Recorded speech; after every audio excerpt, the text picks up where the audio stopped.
ဂျာရက်ချိုင်လိုလောရှေကိုဒီလိုနည်းစနစ်တွေအတိုင်းပဲကစားနိုင်ခဲ့လို့ရှုံးပွဲနဲ့ရင်ဆိုင်ကြုံတွေ့လိုက်ရတဲ့တန်းစင်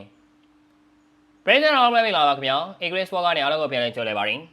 ဂျာရက်ချိုင်နဲ့ပွဲစဉ်မှာတန်းစင်နေနဲ့လွယ်တကူလေးထိုးခံခဲ့ရပေမဲ့တကယ်လို့သာတန်းစင်ဘက်ကအတိအကျတဲ့နီးပြွာ game plan နဲ့ professional တိုက်ခိုက်ရေးစနစ်တွေကိုပြေဝအသုံးပြုခဲ့မယ်ဆိုရင်ဒီပွဲမှာနိုင်ရလက်ကိုဖော်ဆောင်နိုင်မဲ့အခွင့်အရေးတွေရှိနေခဲ့ပါတယ်ရက်ပိုရှိပြီးခြေခံချက်အားတန်တဲ့ပြိုင်ပွဲတေကိုရင်ဆိုင်ရတဲ့အခါရက်ပုတဲ့ကစားမဘက်ကအသုံးပြုရမယ့်တိုက်ခိုက်ရေး theory နဲ့နီးစနစ်တွေအများအပြားရှိနေပါတယ်တန်းစင်နေနဲ့ပထမဆုံးပြောင်းလဲရမယ့်အချက်ကဂျာရက်ချိုင်ရဲ့ခြေခံလို့ရတဲ့အကွာဝေး kicking rate ထဲမှာအကြောင်းပြချက်မရှိပဲရပ်မနေဖို့ပဲဖြစ်ပါတယ်ကိုယ်ထန်လက်တန်ခြေတန်ရှည်တဲ့သူကိုရင်ဆိုင်ရချိန်မှာအဝေးကနေရက်ကြည့်နေရင်ပြိုင်ပွဲရဲ့ပြင်းပတတ်တာဖြစ်သွားပါလိမ့်မယ်တန်းစင်နေနဲ့ဂျာရက်ချိုင်ရဲ့အတွင်းပိုင်းဖြစ်တဲ့ inside rate တွေကိုဝင်ရောက်နိုင်မှသာသူအားတန်တဲ့လက်သီးတွဲလုံးတွေကိုအသုံးပြုခွင့်ရမှာဖြစ်ပါတယ်အတွင်းပိုင်းကိုဝင်ရောက်တဲ့နေရာမှာလည်းတိတိအကျဆိုတိုးဝင်တာမျိုးမလုံးဝမလုပ်သင့်ပါဘူးတန်းစင်နေနဲ့ကျိုးပိုင်းကိုဖျက်လျှောက်တဲ့နည်းစနစ်ဖြစ်တဲ့ getting out the gate ကိုအသုံးပြုရပါမယ်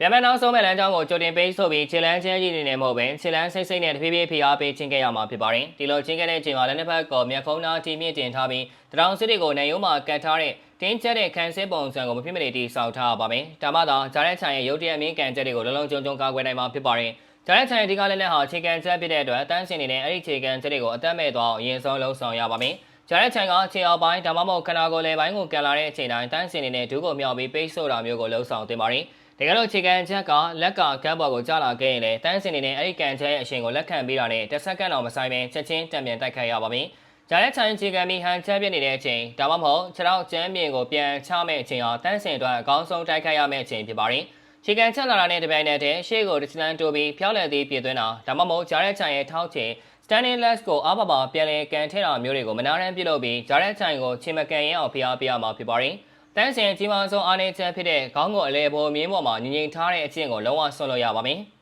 ဂျာရက်ချိုင်ကိုရင်ဆိုင်ရအချိန်မှာတန်းစင်နေနဲ့ခေါင်းကိုဘဲညာအမြဲတမ်းလေလျားနေဖို့လိုအပ်ပါတယ်တိုက်စစ်စင်တဲ့ခါတိုင်းခေါင်းကိုဘေးတစ်ဖက်ကိုရင်းပြီးမှလက်သီးပြစ်သွင်းရပါမယ်ဒါမှသာဂျာရက်ချိုင်ရဲ့ဖျောက်လက်သီးဒါမှမဟုတ်ခြေကန်ချက်တွေကိုရှောင်တင်းပြီးသားဖြစ်သွားမှာပါဒါအပြင်လမ်းကြောင်းတစ်ဖြောက်ထဲဝင်ထိုးတဲ့စနစ်ကိုဖျောက်ပြီးဂျာရက်ချိုင်ရဲ့ရှေ့ထွက်နေတဲ့ခြေထောက်ရဲ့အပြင်ဘက်ကိုခြေလမ်းရွှေ့ပြီးတိုက်ခိုက်ရပါမယ်ပြန်မဲ့ဘေးတိုက်တောင်ကျိုးကနေဝင်ရောက်တိုက်ခိုက်ခြင်းအပြင်ဂျာရက်ချိုင်ရဲ့အားပြင်းတဲ့နောက်လက်နောက်ခြေတွေရဲ့တိုက်ခိုက်မှုလမ်းကြောင်းကနေကင်းလွတ်သွားမှာဖြစ်ပြီးတန်းစင်နေနဲ့မိမိရဲ့လက်သီးတွဲလုံးတွေကိုလွတ်လွတ်လပ်အသုံးပြုနိုင်မယ့်ခွင့်ရရှိလာမှာဖြစ်ပါတယ်။တန်းစင်နေနဲ့ပြန်မဲ့အကောင်းကိုကြည်ပဲပြတ်မှတ်ထားပြီးညာလက်သီးတစ်လုံးတည်းကိုပဲအားပြုနေတာကိုရက်တန့်ရပါမယ်။ဂျာရက်ချိုင်လိုရဲ့ရှေ့ကစားမကိုအနိုင်ယူဖို့အထီအောင်ဆုံးဒီလန်ကတော့ခနာကိုအောက်ပိုင်းကိုပြင်းပြင်းထန်ထန်တိုက်ခိုက်ခြင်းပဲဖြစ်ပါတယ်။တန်းစင်အားတိုက်စစ်စင်တဲ့ခါတိုင်းဘယ်တော့လက်သီးကိုအရင်ဆုံးအသုံးပြုပြီးဂျာရက်ချိုင်ရဲ့အမြင်အာရုံကိုနှောက်ယှက်ရပါမယ်။အဲဒီနောက်ဂျာရက်ချိုင်ရဲ့ဘိုင်နံရိုးနဲ့စားတဲ့ခနာကိုလေပိုင်းတွေကိုပြင်းထန်တဲ့လက်သီးတွေထိုးသွင်းရပါမယ်။ထိုးသွင်းပြီးတဲ့အချိန်တိုင်းမှာလည်းအဲဒီနေရာမှာရမရက်ပဲချက်ချင်းဘေးကိုရှောင်ထွက်တာကိုစနစ်တကျပြုလုပ်ရပါမယ်။ဒီဘက်မှာတန်းစင်ရှုံးနေသွားတဲ့အဓိကအကြောင်းရင်းတွေကတခုပါဂျာရက်ချိုင်ရဲ့လေဘင်းဆွဲပြီးဒူးတိုက်တဲ့နီးစနစ်ကိုလုံးဝမဖြေရှင်းနိုင်ကြတာဖြစ်ပါတယ်။